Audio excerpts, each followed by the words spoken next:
All right, how's everybody doing today? I'm super excited for you to be with me. It looks like my screen moved a little bit on me. Super excited. I appreciate all the comments. Appreciate so many of you being with us today. Let's talk. Eric says, I'm ready, and my lady will be tagged in as well. Amina, am I saying that right? Amina, Eric, thanks for being with us. Where are you investing? I'm interested to know. Alicia is excited. I'm excited. Alicia, where are you investing? Love to know on that. Let's see here. Alexa Stone is with us. Thanks for being here. Fez, I never got my swag. It's either on the mail or it may be on this desk over here. The person that helps us out with that has been out, not feeling well. So it's on its way, or will be on its way here soon, brother. I am sorry for the delay. We've had a delay with a few things. We've had a few people out with some sickness, which is no fun. Alexis, looking forward to fix and flips is what I'm saying. Oh, FAUX and fix and flips. I'm not sure if Fox, what you mean by that. Fix and flips. Oh, wholesale. Fantastic. Appreciate it. Floors to your doors. I think your name's George, if I remember right. Hey, what's up? Yep, George from Lubbock, Texas. Appreciate you being here. Let's see here. Okay, let's do this. Thanks. Sorry I missed it last week. Got stuck at work. Fez, we missed you. Believe me. Today, we are going to talk about how to decide what area to invest in. I think this is a make it or break it topic for real estate investors today. One of the things I see that happens quite frequently is they choose the wrong area and then they don't have any success or very little success, get frustrated. So what you're going to learn today when you walk away from the time we spend together is we're going to go through a finding tip.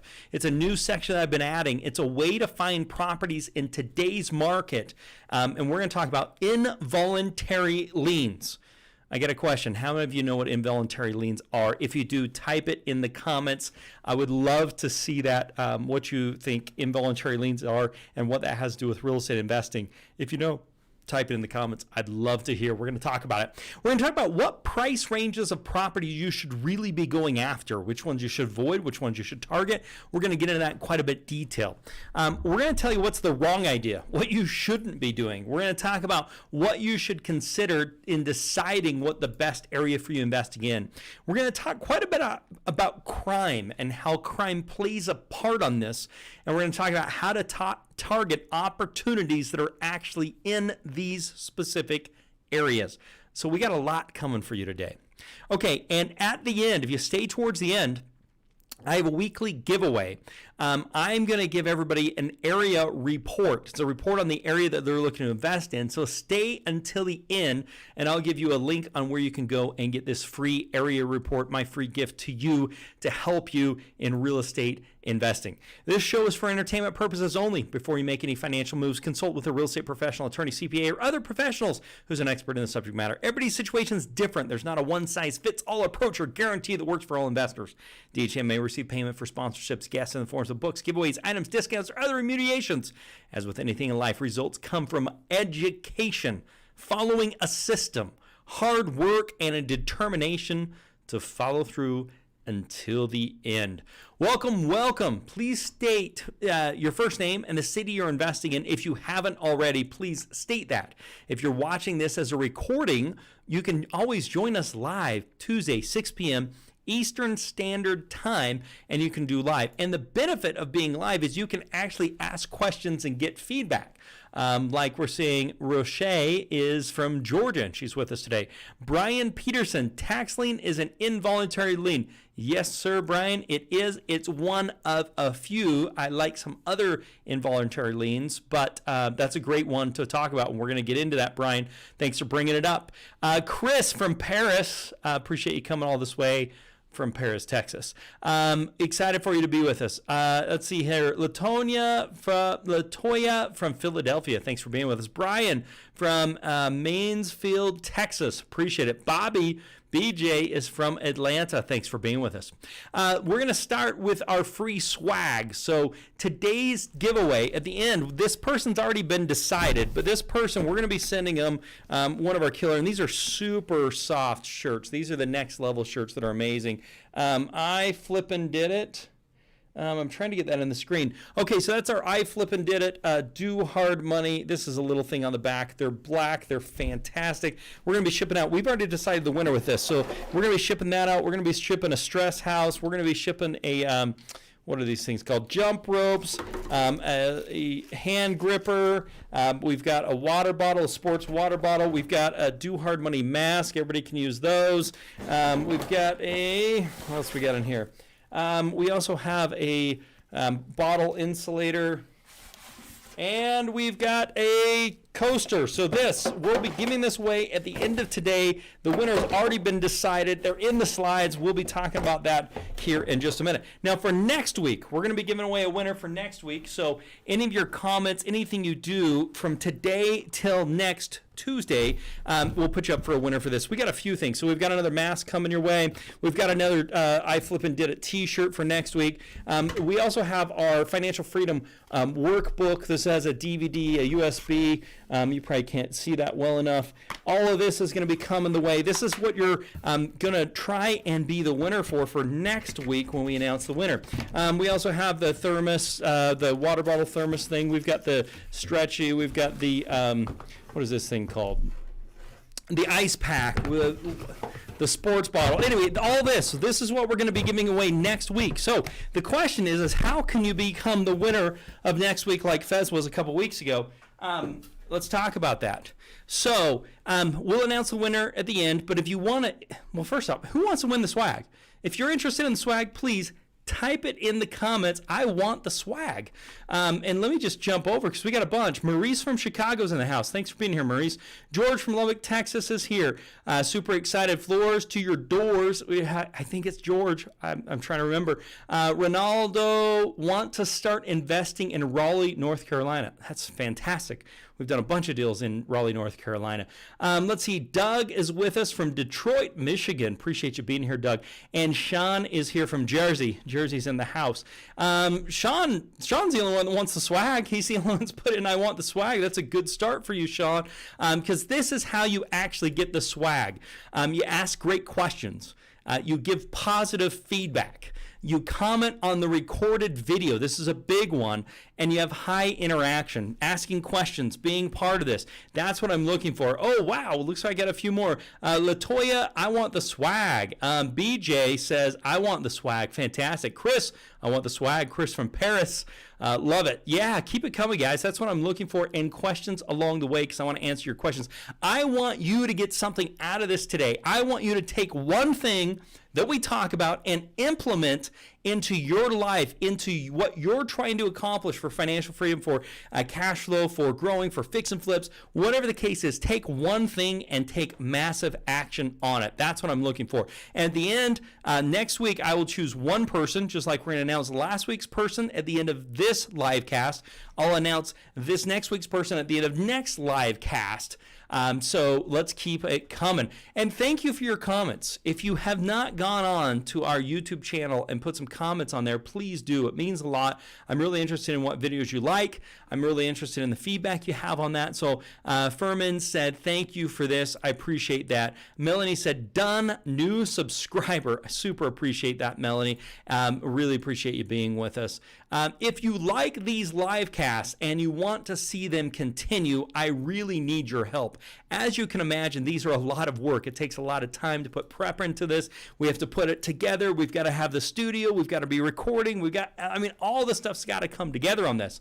And so we're currently at 4,464 subscribers. My goal is to get to 4,500 subscribers by the end of December. So I'm looking for 36 more subscribers to go. So I'm looking for new subscribers today. So if you're not currently a subscriber, what I'd like you to do is consider subscribing. And so we've got a couple of things. Wow, let's see here. Where are we at? How can I start investing today without any money or credit? Sean, that's a really, really good question. The way that you can do it with any money and credit is to actually wholesale. So what you're going to need to do is you're going to need to go find a property and get that property under contract and sell that contract to somebody else. Okay, I've got several videos on wholesaling. You can check them out on my YouTube channel, but you're going to have to go find those properties, you knock on doors, you're going to have to make phone calls, whatever the case is. You may need a little bit of money to get some leads, but if you don't even have that, you're going to have to start doing some networking. But I'll tell you, you've got to have the right expectations, because it's going to take you a while, especially in this market, to find a property if you don't have money. See, it's time or money. If you have money to spend, you will get results faster as long as you use that money appropriately. If you don't have money to spend, it takes you a lot more time to actually find a property, because you can't leverage money to help do some of the work for you. So I hope that's helpful. Sean, if not, hit me up with some new questions. Ken, I want the swag. Leave some great comments. Check out some of these videos. Leave some comments. It'll get you there. Floors to your doors. I needed swagger.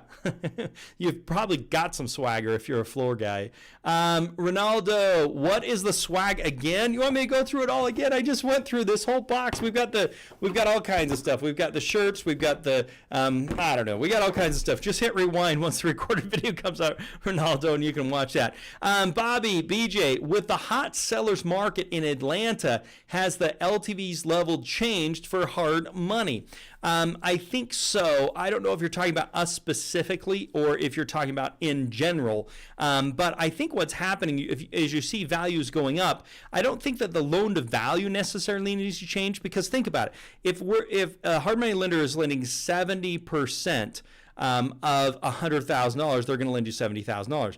But if the property goes up to $150,000 and they're going to do 70%, then they're going to lend you, what is that, 115 on 150, if my math's right. So you're going to get a higher loan amount, but that doesn't necessarily mean the loan to value has actually increased.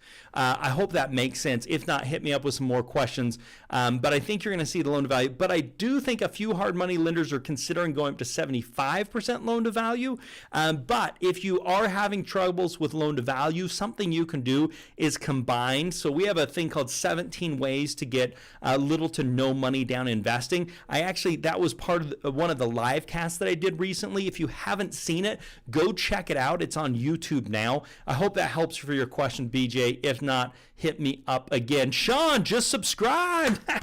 Thanks, Sean. Really appreciate it, man. Really appreciate it. Brian, brand new to this, just subscribe. Brian, thank you. I got to fix this camera. I don't know what happened to it, but it used to have the full angle here. Brian, really appreciate it, man. Ken, I subscribed. Love these videos. Great work. Ken, that means the world to me.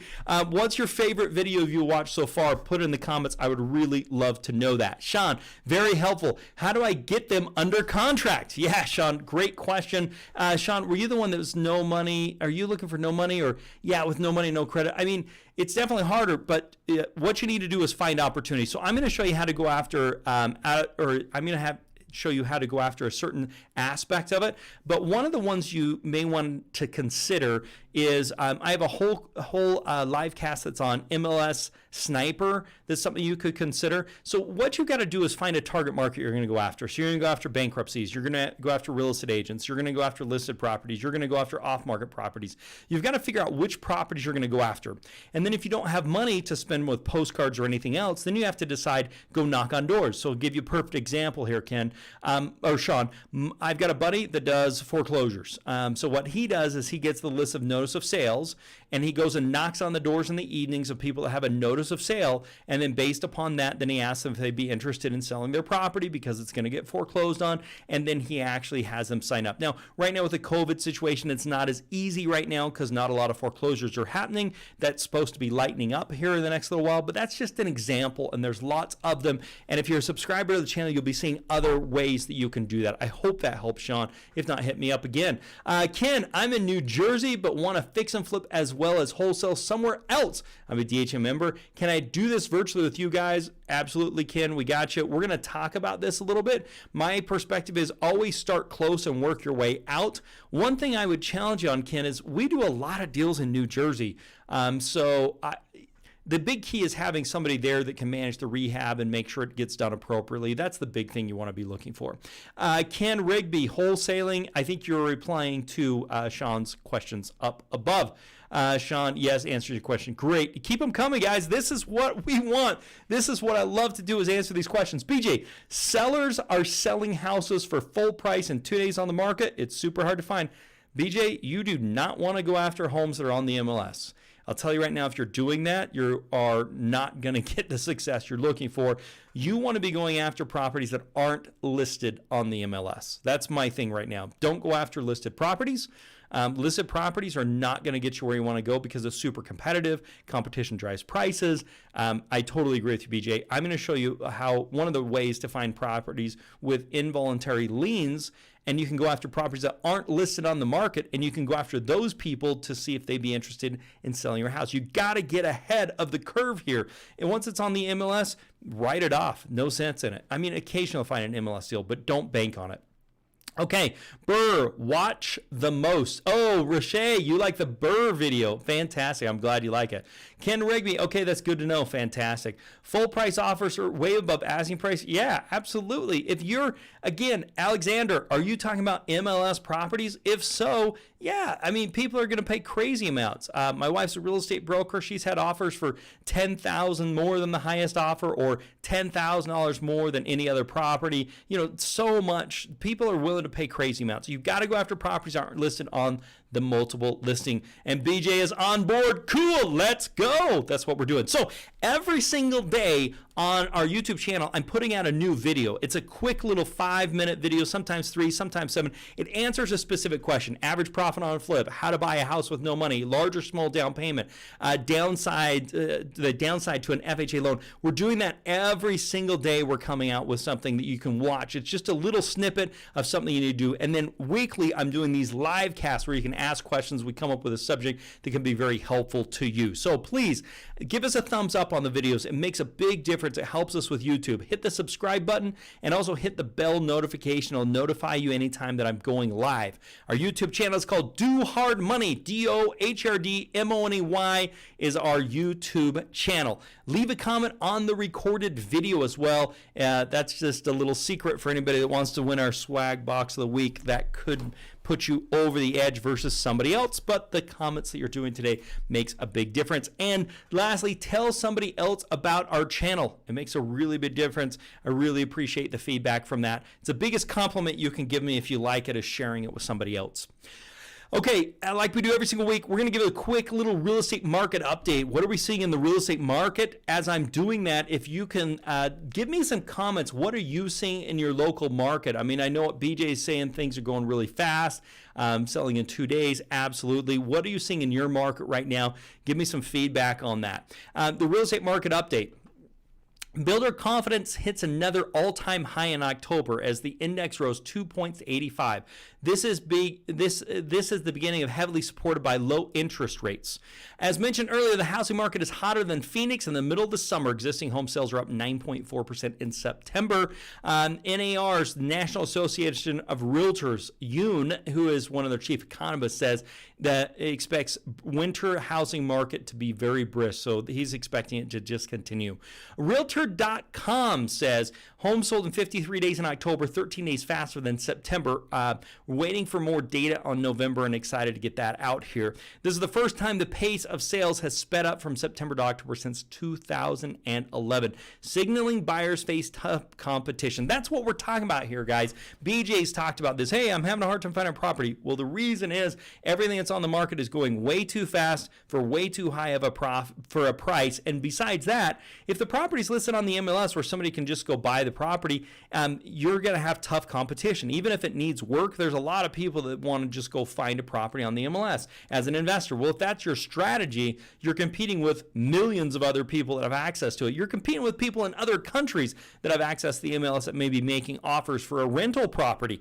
But if you're getting ahead of the curve and marketing to people that don't yet have their property on the market, offering to give them an offer, that's a whole different story. That's what we're going to be talking about today. Let me know what's happening in your area as we're going through this. The median listing price grew 12.2% year over year to $350,000 in October. This is accelerated from September when prices grew by 11.1%. A severe lack of homes for sale continued despite the improvement in newly listed homes. Newly listed homes were down 7.7% compared to last year, but this is substantial improvement from September when new listings were down 13.8%. CNN Business says nationally home prices have never been higher, driving up a surge demand due to low record rates, coming up historically low inventory of homes for sale. The average interest rate of 30-year fixed mortgage is 0.7%. It's lower. 20% down was at 2.84%. Last year, they were 3.75%. Fed says the worst of the crisis is over in their Yahoo morning briefing. Let's go through a few comments here. Carl saying homes are selling fast in STL. Is that Seattle? STL? Yeah, tell me, I'm probably wrong, Carl. I'd like to know. Ken, homes are flying off the market in New Jersey. Lots of homes for sale. More vacant than expected here in the county. I gotcha. Mel is saying it's an absolute bidding war. I agree. Alexander saying I got beat to an all cash above asking price just a few days ago here in New Jersey. Man, Alexander, I'm sorry. My question, Alexander, was that a MLS property? Was it an off-market property or an MLS property? I really would like to know. People are overpaying for homes in the New York City metro area. Yeah, I think so, Ken. Again, same question. Is that on market or off market? Because I want to show you how to find some off market. I'm in the Metro Detroit market at Do Hard Money. Awesome, Mel. Thanks for being with us today. Carl, St. Louis, Missouri. Thanks for being with us. Yes, Alexander, MLS. Let's get you off the MLS. I'm going to show you how to do that in just a minute with involuntary liens, so you can go after those so you're not competing. And the other cool thing with off-market properties is they have higher profit margins. When it's a supply and demand issue, if it's listed on the MLS, you're competing with everybody, so there's a huge demand. If you're going after off-market properties, not as much demand, there's less price negotiations, you're able to make better margins, and you're able to help people out as well. They're going through situations that didn't know how they could deal with it. Rochelle says, in Atlanta, bidding is hard. Rochelle, is this on the MLS or is this off-market properties? That's really what I want to know. Now, you may run into a deal here and there as you're dealing with properties that are on the MLS. It'll happen occasionally. I'm not saying you should avoid it. You should be looking at those and trying to make offers on them. But that shouldn't be your number one strategy for finding properties. Mel, I believe it. I'm not too far from you in Harrison Township. Awesome. Okay, COVID update real quickly. We're seeing the uptick of COVID. This is today. This is the forecast. This is the actual. It looks like we're higher nationally today than we've ever been, and it just continues to go up here. So just be prepared for this. Now, this can be to your advantage as you're going after off-market properties. George, floors to doors here. This is in Texas. I want to just give you a little snapshot. You've been pretty high in July and August, and it's looking like predictions are going to be going up here in January and starting to fall in February. I'm saying your name wrong. Harshawn is the correct way, I think. December, here we go here. You're seeing it has not been that low. It's been pretty manageable in Ohio, and it's jumping back up is what we're seeing. And Ray in Michigan, they had a big bounce here in August, and it looks like it's coming back up here and starts to trend downward in, what is this, middle of December, and then January it's on its downward is what they're predicting, right? Okay, Madeira, it's all about vaccinations right now. COVID-19 vaccination shows nearly 95% protected. No significant safety concerns has been reported. Nothing at all, 100% safe. So that's good. Short of headache, fatigue, those types of things. First, mass air shipment, according to CNBC, of Pfizer COVID vaccination arrives as airlines prepare for more. I think by next week, we'll be seeing people getting vaccination as long as the approval happens, which sounds like it will. China just became the first country to grow its economy after COVID-19. What lessons can the U.S. learn? New York Times says the first cases in China were November 17th. 2 vaccinations are showing 95% effective. It makes me hopeful we're getting closer and closer. ABC News reports risk of COVID-19 exposure on planes is virtually non-existent when wearing a mask. Could the live flu vaccination help you fight off COVID-19? The answer is yes. BBC reports that many inactive greater than 99% virus after only 30 seconds of contact time. So mouthwash can kill in the lab, which is really awesome. New CDC reports 94% of patients who died from COVID had other health concerns. COVID-19 top scientist stories of the week, from single vaccination results to asymptomatic spreading. Immune reaction to some common colds will provide protection against COVID-19. Lasting immunity seen after mild COVID-19 infection reported. So I missed a whole bunch of comments here. Let's just start rocking. Okay, let's see here. Rocher, both, yes. Both on market and off market. I gotcha. What about failed listings? Ken, the problem that I have with failed listings is real estate agents are going after them as well. So when a property fails on a listing, everybody calls them, investors and real estate agents. Real estate agents are saying, let's get your property listed and sold, and they can sell it for a higher price and you can probably pay for it. You're calling them saying, I'll give you an offer and close really quickly. You do have some advantages on that, but you have a lot more competition because of the exposure. So it's something to consider. It's just not top of my list. Gerard, hello everybody. Use an off-market strategy. Totally agree. Hi, back again. Okay, hello from Detroit, Michigan. Deborah, thanks for being with us. Thank you for the update. You bet, George. And sounds like we got a few here from Detroit. Yeah, anybody else here from Detroit? Fantastic. Let's talk about I need to get a drink first, and then we're going to talk about this property finding tip.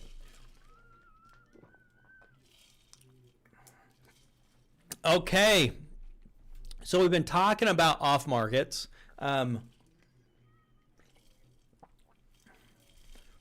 Basically, an off market property is anything that's not listed on the MLS. Rocher says there is a lot of failed listings out there. There are, for sure. I will say this, the further out the listing has failed, the better chances as an investor you'll probably have. You just got a lot of agents going after them as well. So Gerard, hello.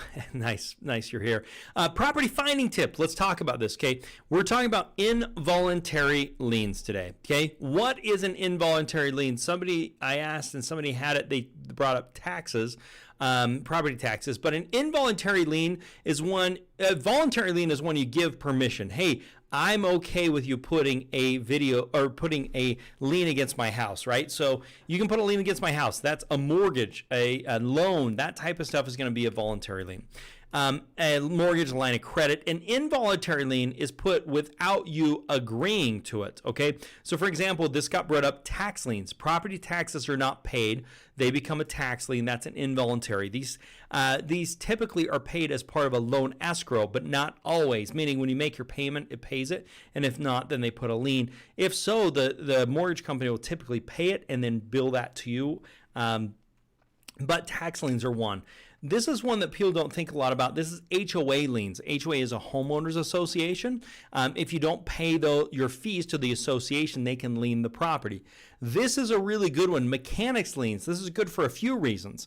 If the property has a mechanics lien, more than likely a contractor wasn't paid or somebody did work to the property wasn't paid. If they did work to the property and weren't paid, they may not have finished all the work, which means the house may be in need of repairs, which means somebody living in the house might be living in something that's tore up, and they may not have the money to finish that, and they need to pay off this mechanics lien as well. This could be for work done on the property, general contractor. Let's talk about utility liens. If you don't pay your gas, your electric, any of those different types of things, Comcast, your bill, they can file a utility lien if they're not paid for. And so those can be. Solar liens are becoming more popular as people have put solar on their property and they're liening the property. So this means somebody out there, the person who owns this property didn't pay somebody. That person came and put an involuntary lien against the property. And so child support lien, if somebody's not paying their child support, that can turn into a lien. It can lien the property. And so others, this could be anything else. Sometimes you can have a collection that turns into a judgment. That judgment can then be liened against the property, and it would come up here under an other type section. So there's a whole bunch of ways that involuntary liens can be put on the property. This typically means that person has a problem.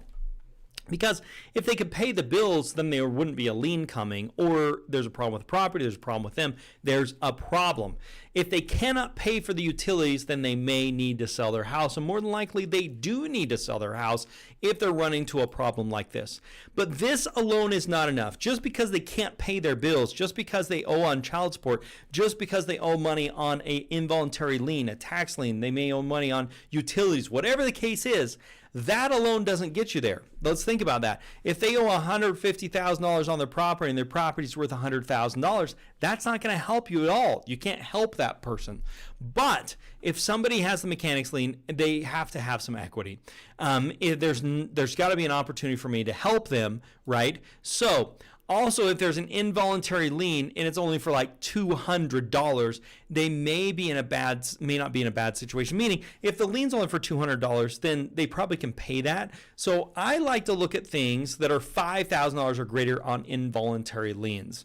Let me just jump back here. Gerard is saying tax liens and liens can be redeemed up to 3 years after paid by another. Long time to wait for a property, whether it takes. Gerard, that's not what I'm suggesting here. I'm suggesting I'm suggesting you buy the property. So if somebody is behind on their payments and they get a tax lien on their property, you're not waiting for that tax lien to get redeemed from somebody. We're not saying go buy the tax liens.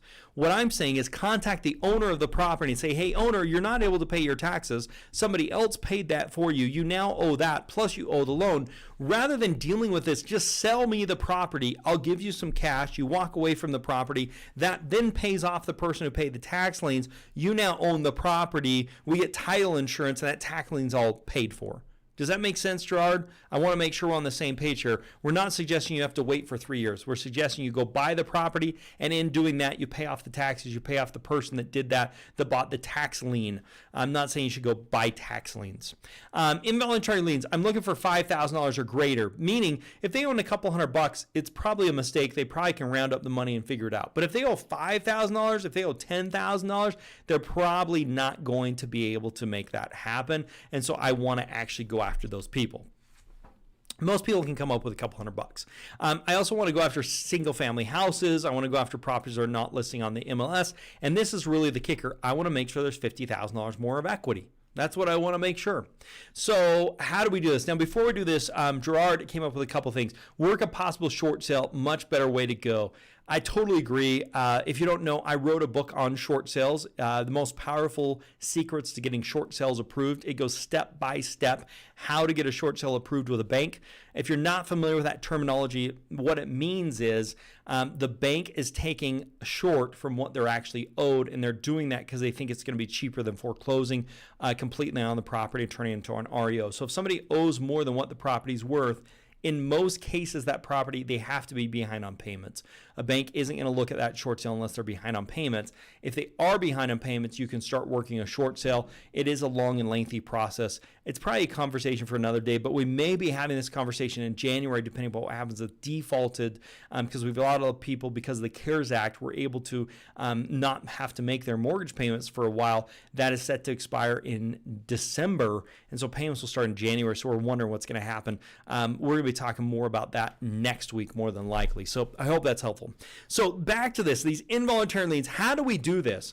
Well, what you do is you put the zip code in, for example, like Chicago or an area. If you're a member, you have Investor's Edge, and we create these buckets. Let me just show you what I'm talking about here.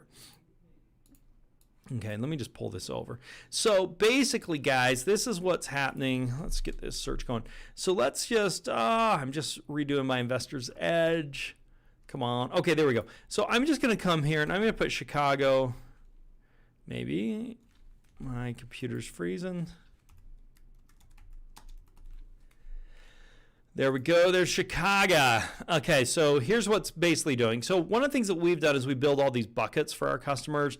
So when they first come in, you can type in anywhere. So what this first bucket means, this is a $5,000 or more lien, involuntary lien, on a single family house on a property that's not listed on the MLS that has $50,000 or more of equity. So basically what we're looking at here, it's showing there's 1,800 of these, 1,800 of these that are in Chicago that have a $5,000 involuntary lien, single family, unlisted property. If you want to see, you can come and click on this filters, and this shows you the exact filters. So residential, it's single family condo, it's not on the market, has an active lien amount is $5,000 or more, estimated value is $500,000 or less, and we're estimating 30% or more in equity. So it's not $5,000, it's 30% or more equity.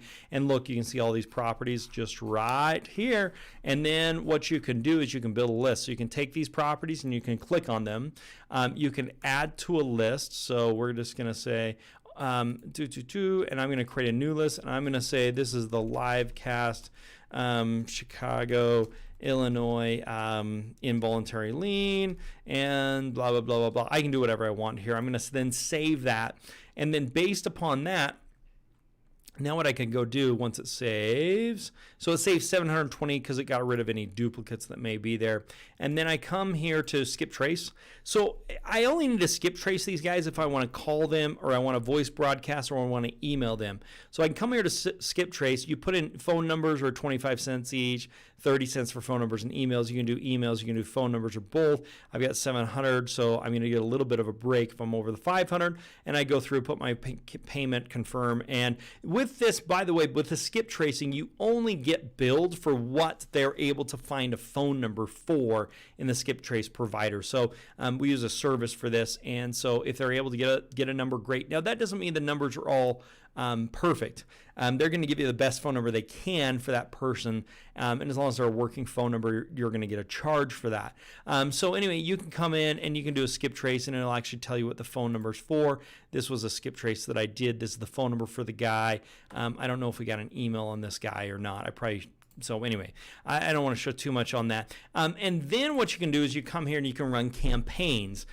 So you can click here, you can do the postcard campaign. You select the postcard. I like these 4-inch by 6-inch. I don't do the oversized. I find I get the same.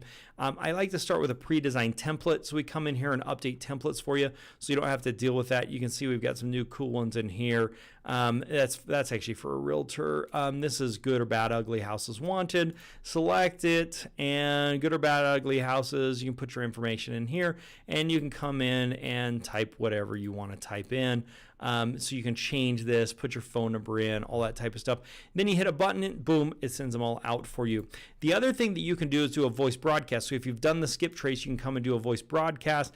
You can put your caller ID in, you can record a message, you can hit a button, it'll send it out to you. If you are going to do that, I really recommend that you use a Google Voice number for the return calls, because you will have some upset people that are mad, like, how'd you get my number, and that type of stuff. You can also do an email. You can do an email campaign as well if you get the emails. And the other cool thing that we offer is a website. So you can, I just put this in here, you can drag and drop any image that you've got. I just put that in there just for fun. And then you can come in here and just put, Bob buys houses, whatever the case is. And so you have this little web form, so you can take this URL and you can put that URL on any of your sites, on your postcards and that type of stuff. So anyway, that's one of the big ways. Oh, I just lost everything. Where did it all go? Oh no. Okay, looks like you guys are back, and let's get that. And here we go. Okay, sorry guys. That I lost a bunch of stuff there on my screen, but it looks like we're back. Okay, we've got a couple of questions here I want to make sure we get answered. To a lot of fellow listeners, we talked about that. How long are you videos usually? It depends, Sean. Typically on my live cast, we're a half hour to, sometimes we go to an hour, but half hour to 45 minutes is how long these typically are. They are recorded as well, so you can go back and watch them. Let's see here. Tax liens in Illinois can be redeemed up to 3 years after paid by another, long time ago. Oh, we talked about that. We talked about that. Good. How do I get access to this? Plug me in. Yeah, Sean, just give us a holler. This is our Investor's Edge software, so you can get access to that. So yeah, give us a call. We can see if we're a good fit for each other. Leah, near Cleveland. Absolutely. Building a list. You click the box. We talked about this. Name it, and then you can import. You can do the zip code, that type of stuff. Skip tracing. We talked about that. The voice broadcast. One of the things I want to make sure everybody's on the same page. I think you're going to have to spend between $1,500 and $15,000 to find a good deal in your market. It just depends.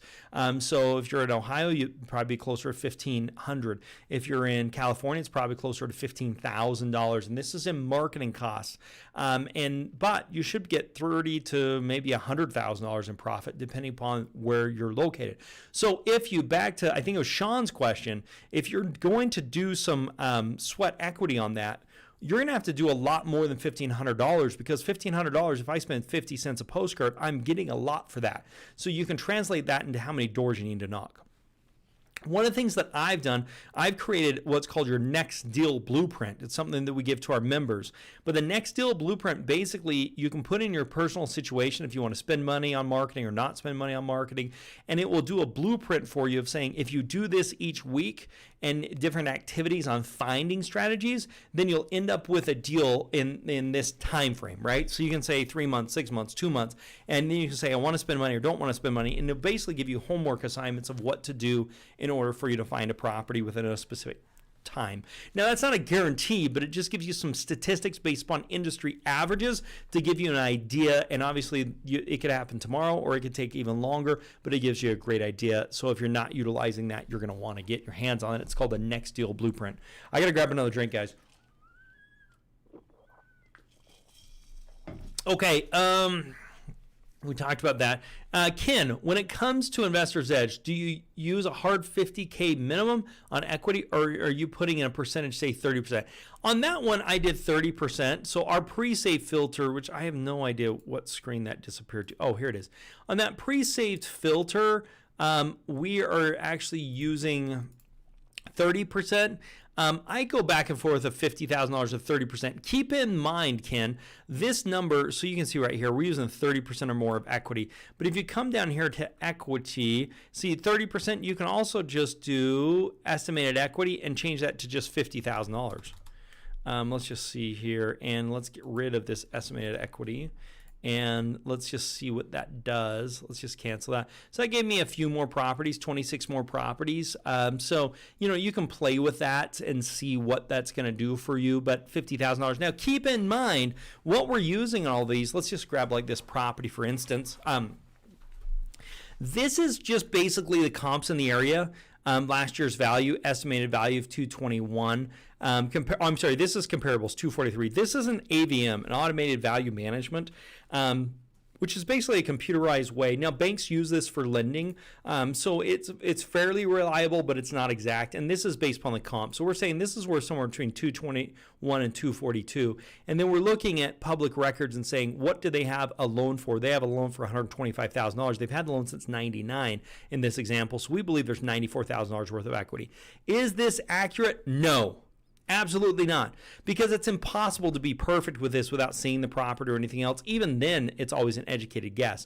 Now, we know about what they owe because we're basically taking what they owe. They owe $163, but they got this loan, let's see, recording date in 2016. So we're looking at pay down. So the payoff would be at 2031. So we've done a reverse amortization over those 14 years that they've had it, and we say they owe approximately 126, 125. And so then we're comparing that against here, and that's how we get it. And then based upon that, then we can say, let's go market to this person. The other thing that's kind of interesting here is this is the monthly rent and the gross yield. So we think you could rent this for around $2,000. Now, this is just enough to say, hey, I'm going to go spend some money on marketing. This isn't, oh, I'm going to buy this house based upon this information. No, this says it's worth spending 50 cents to try and go after this guy rather than wasting my marketing dollars and my time. Or this is one, Sean, you go knock on the door and say, hey, are you interested in selling your property? Do you know anybody else that's interested? That's the type of thing. You got to go grind on this in order to get it there. But this is a perfect example of somebody that we probably should be in contact with. And if you change your mind, if you want to in the future, that type of stuff. So I hope that helps, Ken. Roche, how to find short sales. Is that like an REO? No, Roche. A short sale is from the time somebody goes into default up until the time it becomes an REO, real estate owned. So this is when the borrower owns it. And the way that you can do that is notice of sale and notice of default. So if you come here and we look at, that's the inventory liens. Let's do pre-foreclosure. Here we go. So the status. So notice of default or list pendants, auction, defaults, or in bank owned. So these three categories right here, and there's 60 of those properties as I make those changes, but I also have a bunch of stuff we we wouldn't want. So let's get rid of the active liens. Let's get rid of the 50,000 or more. We probably want to keep that 50,000. Notice of default, list pendants. On the market, no. So now we have 1,783 properties that are residential, single-family, condo, notice of default, list pendants, auction, $500,000 or less with $50,000 or more. And I've got a list on those properties that I can go look at. We do include condos. This is in Chicago, so you can see what we're looking at there. Hope that helps, Roche. If not, hit me up again with some questions. Short sales negotiated before a foreclosure. Yep, thank you. Thanks for pointing that out. More questions, guys. Keep them coming. I love the questions and want to make sure you get what you need out of this.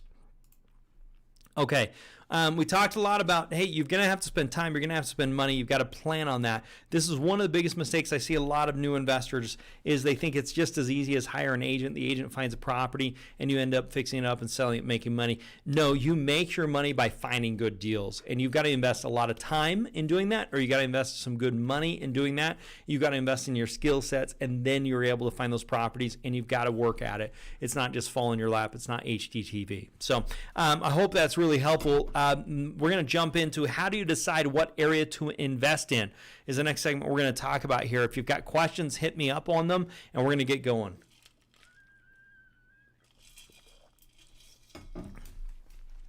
Okay, how do you decide what area to invest in? What you're going to learn today is what price ranges of properties you should go after. What you should consider deciding is the very best area. How, they should say, crime plays a part. How to target opportunities in these areas. Bottom line is this is a make it or break it for new real estate investors. Pick the wrong area, you're not going to have the success as fast as you may thinking. Pick the right area and you may see success faster than you may think. When I first got started in real estate investing, a lot of people were saying, hey, if I could just do $1 million deal, I'm going to find a property, I'm going to flip it for $1 million, I can make $100,000 or $200,000 and I would be set for an entire year. I wouldn't even have to work for a year or maybe 2 or maybe 3. Well, this is the wrong idea, and there's a ton of reasons for this, right? It's the wrong idea. The majority of homes that sell will sell with FHA or VA financing. They have a cap on that loan amount. The repairs, when you're dealing with a property like this, need to be $1 million repairs. I've owned $1 million house before, and one of the problems that you run into, you'll run into many times, is the repairs on these things. Like, for example, the lighting in my house, if I wanted to go change it, I had to go to a specialty lighting store to get a light bulb that was specific for that bulb that would fit into that fixture. Those types of things are very expensive. It's one of the things where you almost need to hire an electrician to change a bulb out. Those are the types of things you run into with multi-million-dollar houses. New investors try and do the same thing, and they get themselves into trouble. This is the wrong idea. It takes too much more time. It takes too much time to sell these homes. When they go on the market, they sit for a long time. This can be very expensive if you have to make payments on your hard money loan. It's more difficult to get financing on these properties. It's not just any idiot that can go get a loan for $1 million, right? In most cases, it's only a very select few people. It's more difficult to get contractors to do the work if needed because the quality repairs and also the duration they're going to be. This ain't no rental rehab. Just putting lipstick on a pig is not going to get you there. So the question is, what should I be going after? And what does that have to do with the area I should be investing in? Like, what if I shouldn't be doing this, what should I be doing? And what does it have to do with this area? Well, first thing I want to chat about here is resale price. You want a resale price that is no higher than the FHA loan limits for your area. And one of the ways you'll know the FHA loan limits, I had it all queued up here ready for us, is this. This is HUD.gov, and you can come in here and you can type in a state. Let's just click Georgia, for example, and let's just click on, this is the county, let's just say at Atlanta, and see what that does for us. And Error message, mortgage limits. Oh, I've got the wrong county in here. But anyway, we'll put a county here. That must be the city. And then you hit the send button, and it will tell you what the loan limits are. You can also just Google it as well, and it's typically pretty accurate on that. So HUD.gov is going to give you those loan limits, and that's what you're going to want to stay under. Now, that doesn't mean you buy the property for that amount. If the FHA loan limit in your area is $500,000, you don't want to be into that property more than 70% of that purchase price. You don't want to be more than 70% of that. So you've got to think in repairs as well. So you want your resale price to be $500,000. The most of a loan amount you're going to get on that property is going to be 70% of that, which is going to be $350,000. So you want to make sure you're purchasing that property for $350,000 if you're going to resell it somewhere around $500,000. And you want to make sure that $500,000 does not exceed the FHA loan limits for that area. So you want to make sure the area, and you want to make you're investing in, the average price does not exceed that. You can look at this by county, city, or by zip codes, because you want to make sure that your median or average price. So if you're looking at an area and you find out, hey, the median house prices in this area are $1 million, and my FHA loan limit is $500,000, that's going to be a very difficult area for you to be investing in. So you want to make sure that that median price range is under what the FHA price range is, and so you can actually go after properties that you know you're going to be able to have an easier time to sell, an easier time to fix up, more contractors, those things, amongst others. So let's jump into crime just for a minute. Crime is a really, really big deal. This can have a major impact on properties. Even if you can get the rehab done without it getting vandalized, the problem is you're a sitting duck once the work is done, because the vandalism could happen after the property is fixed up, and then you got to pay for it twice. You paid for it once, and then it got vandalized, then you pay for it again. And so we do recommend alarm systems on properties. You can get this even if there's no phone line. It can work with a cellular service. This can help be a deterrent, but it's not going to solve the problem for you. So I worry about crime. So you want to make sure it's in a decent area. Another thing you can look at is actually the school ratings. There's a thing called Good Schools, I think it is, and it'll tell you what the school ratings are. I'm not saying you've got to be a 10 out of 10, but you definitely don't want to be a 1. I find those good schools. Some areas schools are really important. Where I live, schools are pretty decent no matter where you live. There's not a huge fluctuation, but in some areas of the country there's huge fluctuation in schools, and if you're in schools that are in decent areas, and I'm talking probably 7s, 6s or 7s, not 10s, 1 being the worst, 10 being the best. But you typically can't afford to be in the most expensive areas. So when we're talking about crime, yeah, you could be in an area that has like little to no crime, but that's typically too expensive for us to be in. So every area has crime, so you got to look at the types of crime. So I want to talk about a few basic guidelines to think about. This is all before you go out there and find these properties, right? Websites I use is crimereports.com and Trulia to help get an understanding of what's really happening with crime in the area. One of the big things that I look for is violent crime. If there's violent crime, I don't invest. I don't like to invest in those areas. So shootings, homicides, rapes, stabbings, those types of things. The actual verbiage may vary by state and city, but violent crimes, shooting, shots fired, illegal discharge of weapons, stabbings, murder, homicide, body found, shots fired, those types of things. That is an area where you're saying there's just too much going on here. I don't want to be in this area. It's too big of a risk for me. If the crime reports cannot be found online in a high and violent area, the underwriter may choose to look at LTV or may kill the deal. So this is something we look at and saying this really isn't good. And you can also call the local police station and ask them what's happening in the area. Let's talk about high crime. If it's a high crime area, I typically give a 10% deduction. So a reduction. So if I think the property is going to sell for $150, I'm going to say $135. There's a reason for that. I want to give myself some room, not just if I have to fix the property up some more, but I want to give myself room for things that can happen in the marketplace. So examples, these are included like shootings, battery, burglary, robberies, assault, aggravated assault. Those are not the, these are the crime things that I look at that are high crime. I'm worried about it. I would give a deduction, but it's something that you need to take into consideration. The number of crime is a factor of wealth. So it's not just like, did it happen once? Is it happening a bunch? That's the other thing that I'm really looking for.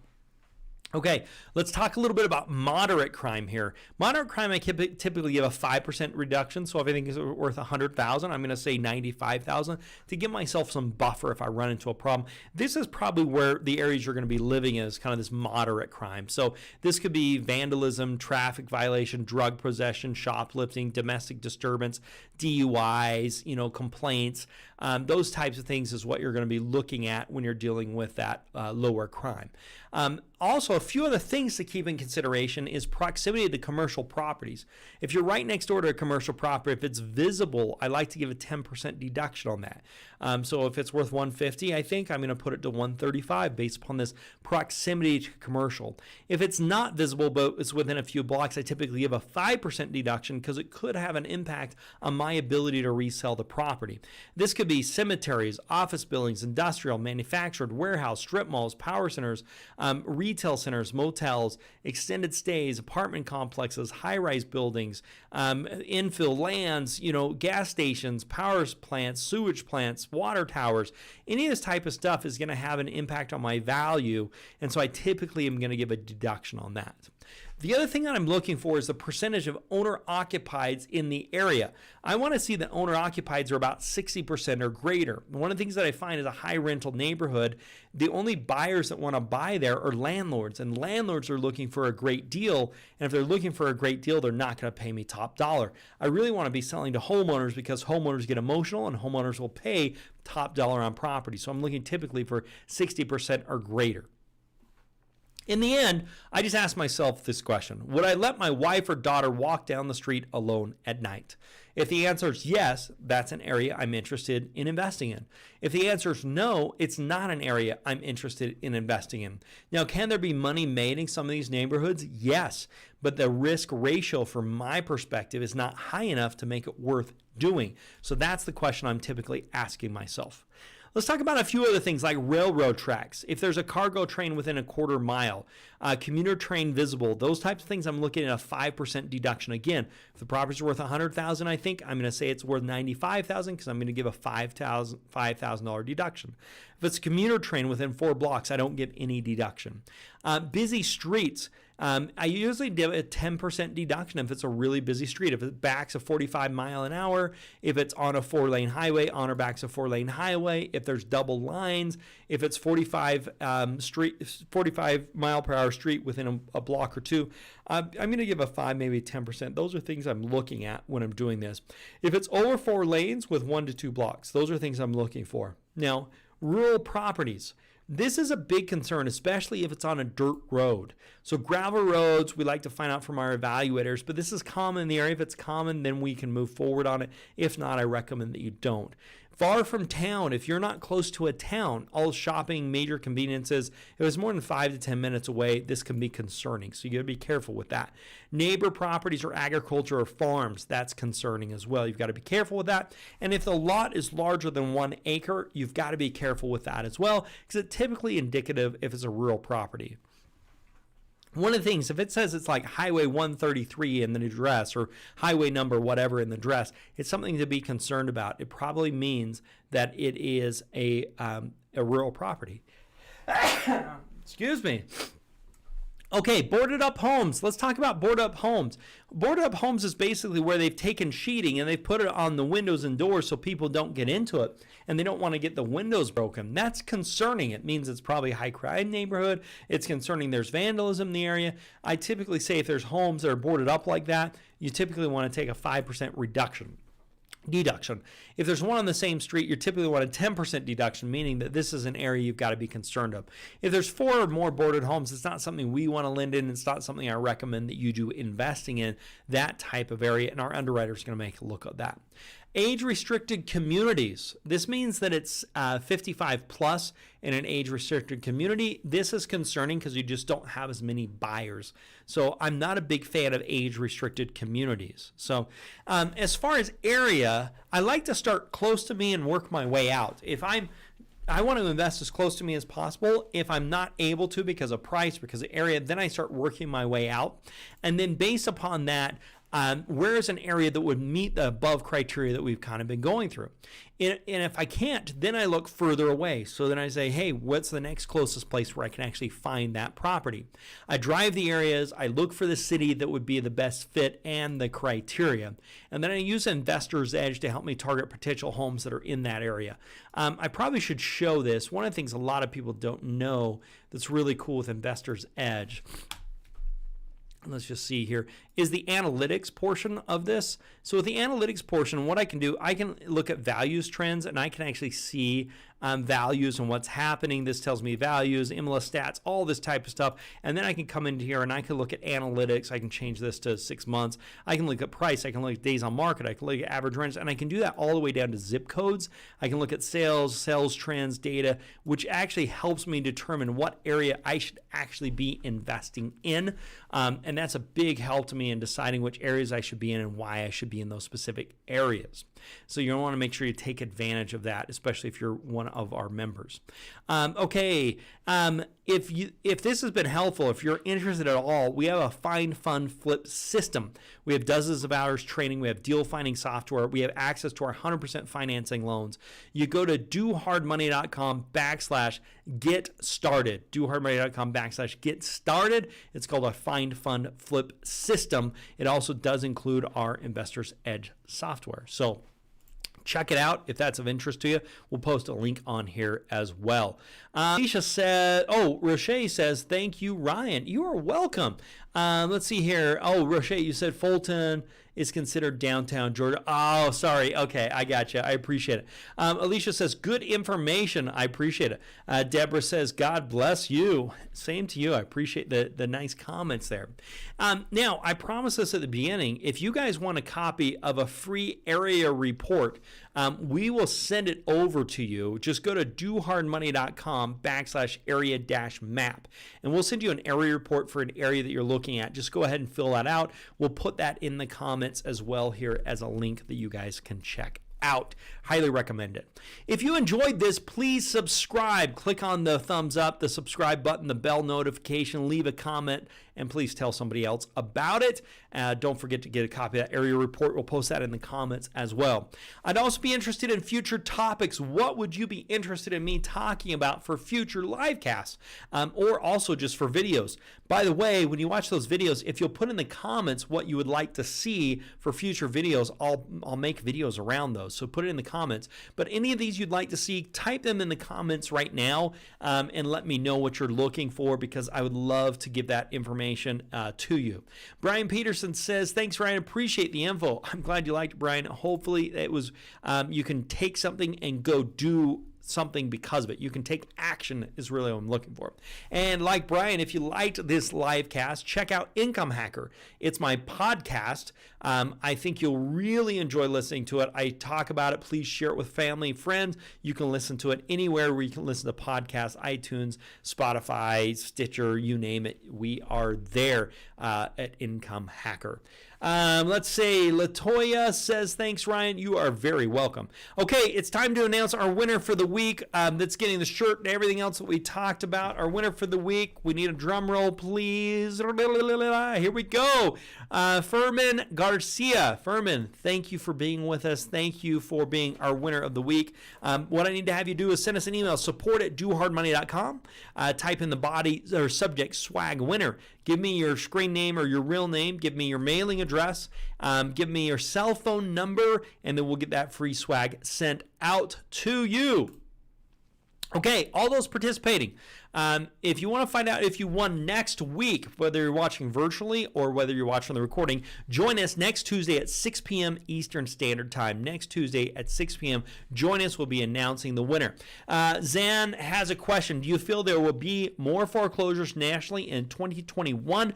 Zan, I am so glad you asked that, because next live cast, I am planning on doing my predictions and what I'm seeing for 2021. So you're going to want to join us next week at 6 6 p.m. Eastern time on this live cast, because that's going to be the topic I'm discussing. I'm already working on all the content that I'll be covering for that. So you'll want to make sure that you are there, because I'll be answering that question. Sorry about the cliffhanger there, Zan. Okay, guys, I hope you've enjoyed this. I have really enjoyed being with you. Please get a copy of that area map. Just go to dohardmoney.com/area-map. Check out dohardmoney.com. And if you're interested in our fine fun flip system, go to dohardmoney.com/get started. The link